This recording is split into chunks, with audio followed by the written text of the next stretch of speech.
A ways back, Juan and I built this northern shed wing extension off of the main garage at my folk spot, and just had some opportunity recently to go through and clean up and organize in there a little bit and do some mowing and weed whacking around the structure.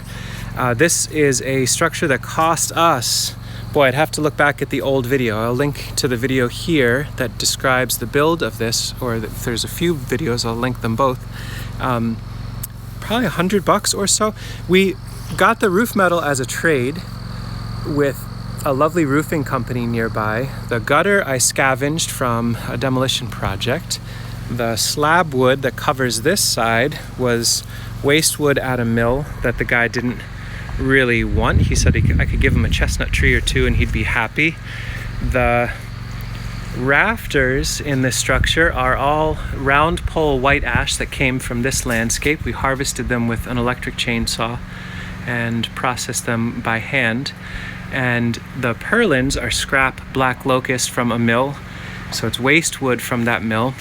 And then the uprights are black locust that we harvested locally and split and peeled ourselves. So the only cost in this structure is fasteners.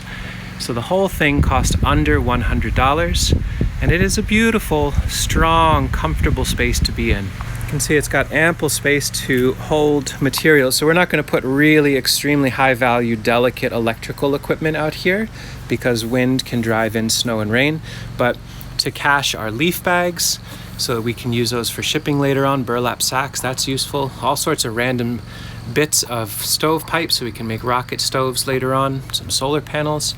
I had a good deal on some used solar panels a few years ago, so those are cached in here, nice and safe and out of the sun. And when we find really good deals or free windows and doors, we can collect them in a structure like this. So eventually when we build more structures and homes in the landscape, we've got resources that are cached here. So the shed wing, for the very, very low cost and the sturdiness of it, is also a great opportunity to store high value resources we can use later on. It's been a nice, simple way to store a lot of the tools that we need. So we've got our nursery shovels over here. This is actually meant to hold a broad fork, but right now it's holding nursery spades, and that's cool. It's keeping them off the ground. And then this really simple slotted system lets us slide hay forks and shovels up and in there. Normally the hay forks are on one side, the shovels are on the other, but it'll slide for now. We'll just work with it. I rounded over the edges with an abrasion wheel on an angle grinder, and so that makes it a little bit easier to put the tools in there. Really simple. These are just offcuts of locust as well, countersunk and screwed together, and then GRK, really heavy duty aggressive threading to lock them in where they need to. So these can hold hundreds of pounds, but right now they're just holding some shovels.